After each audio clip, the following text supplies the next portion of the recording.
I remember 4 years ago, my family thought it was the right decision to welcome our first ever pet to the family. And as soon as I heard this, as soon as I heard my mum, my sisters, my brother collaborate and discuss that we're going to be getting a pet cat, part of me didn't really like that. Part of me would say, oh, I don't want to welcome another member to the family. My mum would say, what? Are you scared of a pet animal? I would say, I don't really want it to ruin, I would call it an it. I don't want it to ruin my stuff. I don't want it to shit in my room. I don't want it to leave hair everywhere. I would have these constant arguments leading up to us getting the pet cat for like a month straight, trying to convince them, please don't get this pet animal. Please don't. A month goes by and we welcome Rocky to the family. I hated it. I wouldn't show my pet cat any affection. I wouldn't show him any love. I couldn't even hold my pet cat and like pat him, you know? As time goes by, you start to become more comfortable, start to express more love to it, start to enjoy its company, right? I would still not show Rocky any of that. I was almost just like so selfish and unaware of the fact that I severely struggled with the skill of expressing and giving love. And it sucks to say because 4 years ago, my 18-year-old self wasn't aware of this like at all. I honestly thought I was just scared of pet cats. I would say to my family, what is the point of having a pet? It's just a distraction. It's just extra money. That's what I would like authentically say. And I look back now and I can tell you confidently, I was like super emotionally unavailable. Not only did I struggle expressing and giving love to my pet cat, but now I look back and I can relate this with my experiences with girls in high school. I almost thought expressing myself was bad. I would feel like I don't deserve love. I would feel like if I was to express love, that it's a bad thing. Why was this the case? I'm not going to sit here and say, oh, it was my parents, but let's just say a huge reason to why you act the way you act today is from your childhood. I'm not going to sit here and say, oh, I was abused when I was little. I was getting slapped. It wasn't that bad. But let's just say at times, maybe I felt like I wasn't really getting the love I deserved. At times, maybe my parents would argue. Maybe they would make me angry, upset, sad, anxious, worried, frightened. I can go on forever. Let's just say I didn't have the perfect childhood. And you probably didn't as well. I don't think anyone in this world has had a perfect childhood, right? That's a good thing. No one's perfect, right? If you were perfect, you wouldn't be watching this video and trying to learn. So don't sit here and watch me say, oh, Adrian's saying no one's perfect. No one is perfect, okay? I'm not perfect, you're not perfect. So let's move on. The way I was getting raised, it kind of gave me this like anxious attachment, almost made me emotionally unavailable because when I would get love, I was like, oh, this is nice. This is good. I actually like love. But it was almost like an off and on switch.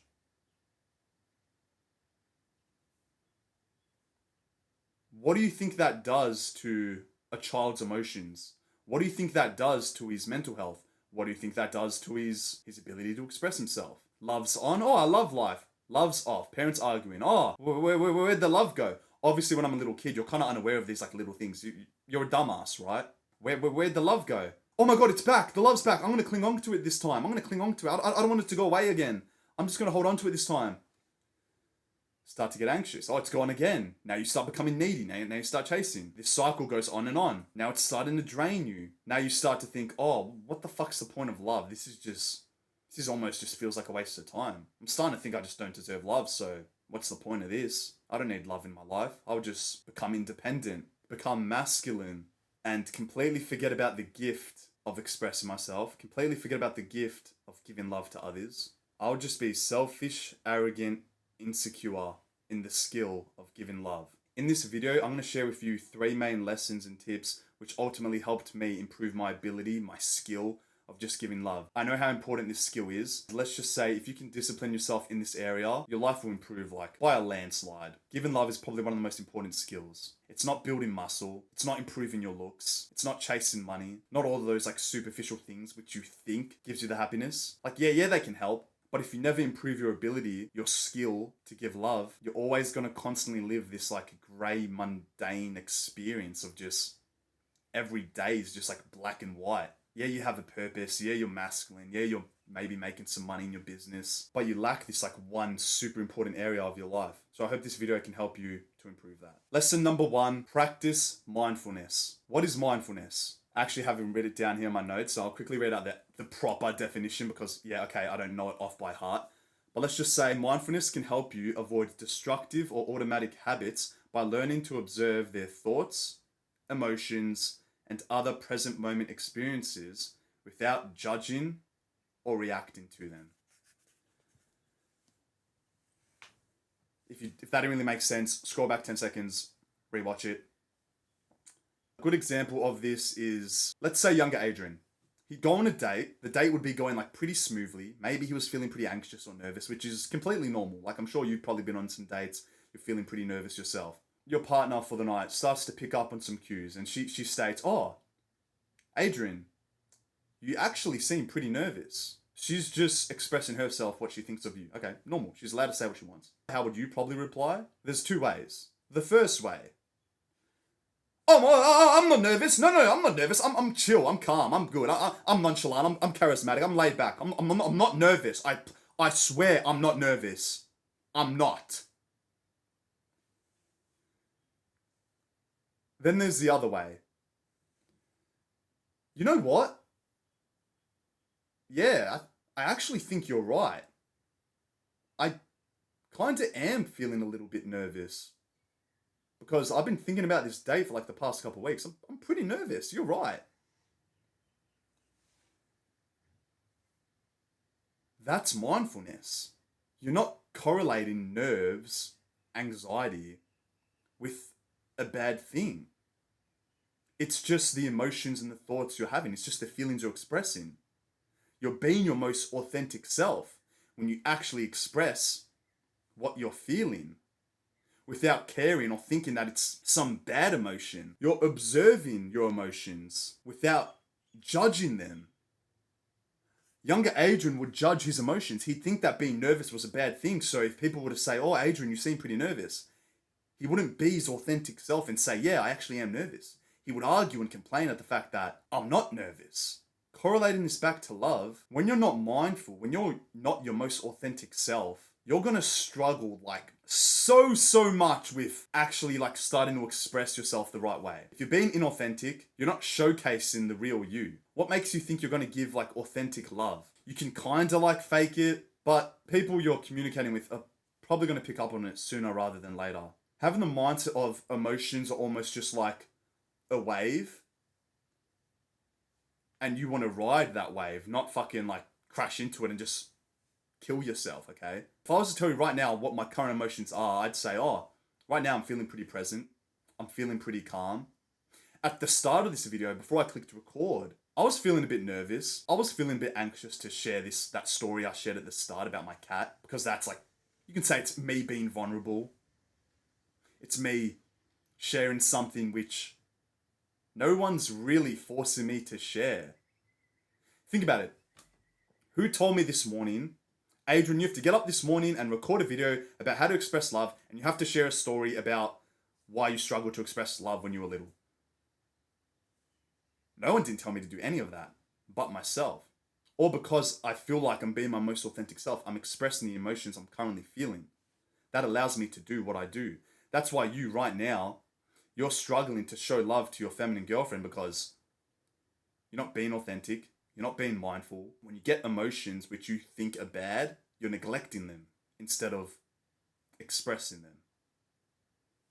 Lesson 1, practice mindfulness. Lesson number 2, gratitude journaling. When younger Adrian would watch these self-improvement videos, he'd see YouTubers say like how important it is to gratitude journal, how important it is to buy a journal, which might cost you 10 to 20 bucks. I was already like super scared to take that step because I was a bit of a tight ass. I used to think like, "Oh, I'm not going to buy a journal. I can just type it on my phone." Whatever. I would see these YouTubers and they would say, "Oh, buy a journal and write down a couple pages. I am grateful for this. I am grateful for my dad. I am grateful for my brother. I am grateful for my family. I am grateful for my pet." I would see these YouTubers talking about this, and part of me would think, that ain't going to change shit. That ain't going to fix my mental health.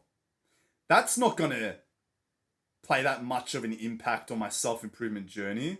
Why would I gratitude journal when I can just go to the gym and build more muscle? Why should I gratitude journal when I can just go see my friends? Which are all productive habits, right? But I would cope. I would say to myself, oh, I don't need a gratitude journal. I'm already grateful for a lot of things in my life.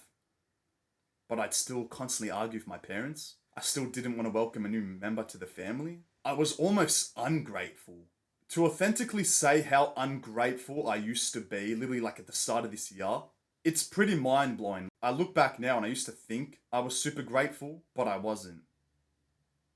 And you're probably not as well. You see these spoiled people who say, no, actually, I'm not grateful for anything. I'm not grateful because the system it's unfair. I'm not grateful. How far do you think you're going to make it in life with having that mindset? Compared to the other version of you who's saying, you know what? I am grateful. I am grateful for the people in China who had to make this hoodie working for like $2 an hour. I am grateful for the people that had to make this chair I'm currently sitting on. I am grateful for the jewelry I'm wearing. I'm grateful because people had to work hard to make this and we don't even know their name. I'm sorry to say, but it's almost like, yeah, they're unimportant. They're not getting the attention and credit they deserve for making whatever they made. And the fact that you're not grateful for that shows how bloody spoiled you are. And these are just little things. Have you ever got a journal and written down 100 times, I'm grateful for my mum, I'm grateful for my dad, I'm grateful for my siblings? Because I wouldn't do this. And I'm going to sit here and say, yeah, I wouldn't be grateful for them. Because I was so arrogant, I was so selfish. I would just think that they'll always be here forever. And that there'll always come a time where I can express my love and gratefulness to them. Just not now. I'm just going to wait. I'm just going to wait to express myself to them. Before you know it, you're 20, 21, 22. The clock's starting to move. You're running out of time. Your self-improvement journey's just gone into the bin. You don't know how to express yourself. You think expressing love and showing kindness is a waste of time. So you just go throughout your whole life living this grey, mundane experience which just feels so unfulfilling, so avoidant, so just straight up bad. All because you didn't have the discipline to buy a journal and consistently write down every single night 10 things that you are grateful for. When you can get into this habit, you're almost going to surprise yourself how much easier it is to fall asleep at night.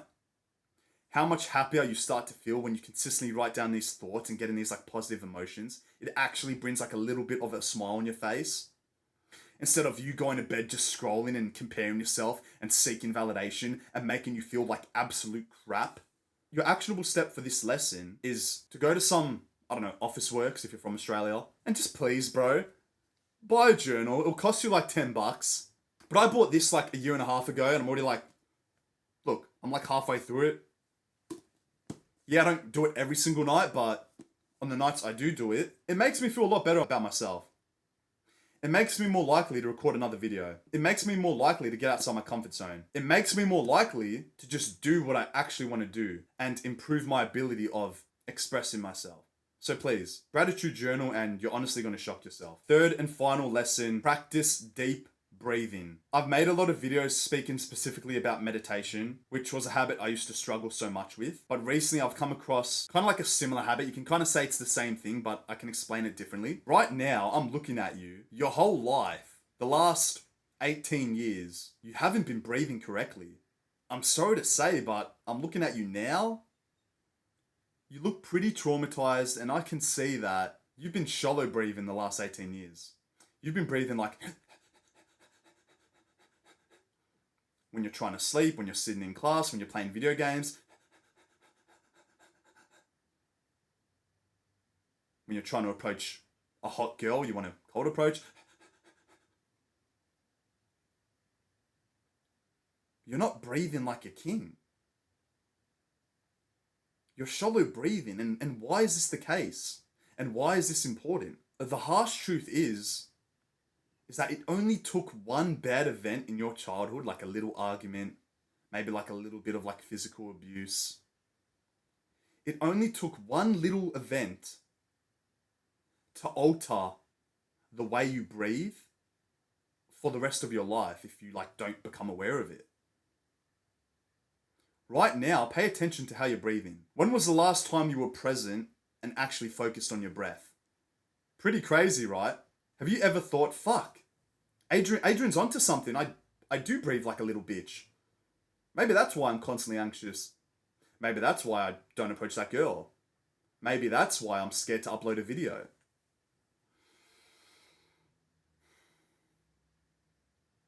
The fact that you're watching this now, the fact you're already 20 minutes in this video, congratulations to you. Not many people would have made it this far and learned this valuable information I'm about to say. So props to you, man. You want to become a deep breather and you want to practice the skill of breathing deeply to make you become more present, to improve your ability of expressing your emotions, to make you be more aware of what being mindful is. There's a bunch of benefits with why and how deep breathing is super important. Increases oxygen to the brain, decreases stress, improves energy levels, improves focus. So you start to hear all those benefits and it's why haven't I been doing this? Why haven't I been breathing deeply? I thought I'd just been breathing normally. Your body breathes shallow because you've aligned breathing deeply with stress. Those times where you're breathing deeply when you're little, you've aligned that as a stress response. So your body just automatically doesn't breathe like that anymore. So your actionable step for this lesson is, right now, to practice 3 deep breaths. I want you to put your left hand on your belly and your right hand on your chest. Inhale for a big 6 seconds and you should feel your belly coming out first and then your chest starting to expand.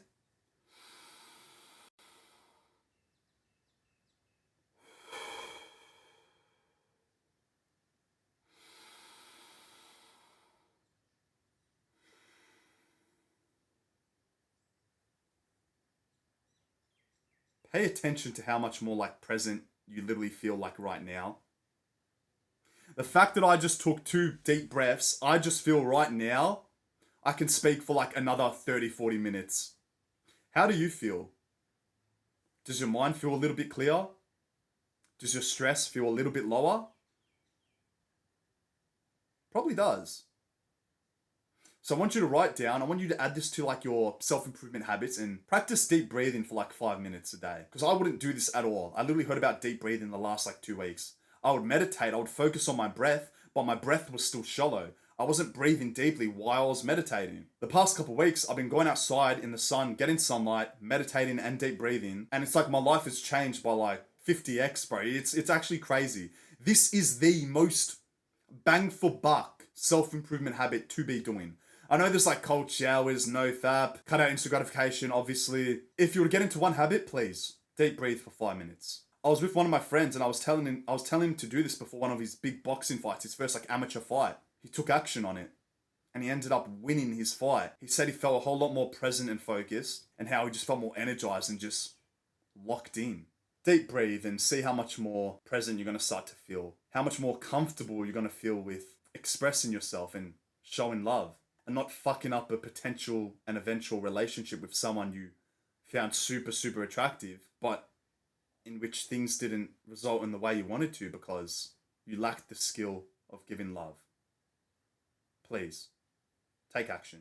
Finally, if there's 2 books I'm to recommend for you to purchase to learn more about how you can practice mindfulness, more about deep breathing, I highly recommend investing in the book Insecure in Love. And also, if you want to learn more about attachment styles, I have mentioned this book before, the book Attached by Dr. Emil Levine. Highly recommend these 2 books, and honestly,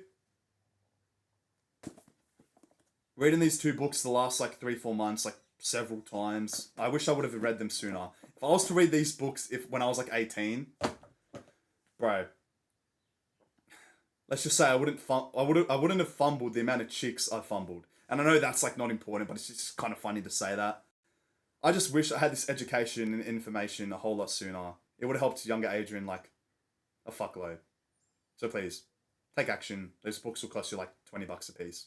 I hope this video educated and motivated you. I'm currently doing one-on-one mentorship. It will be the first link in the description. Other than that, make sure to click the subscribe button and also that little bell icon for more of these videos to pop up on your homepage. And yeah, I'll see you in the next video. What?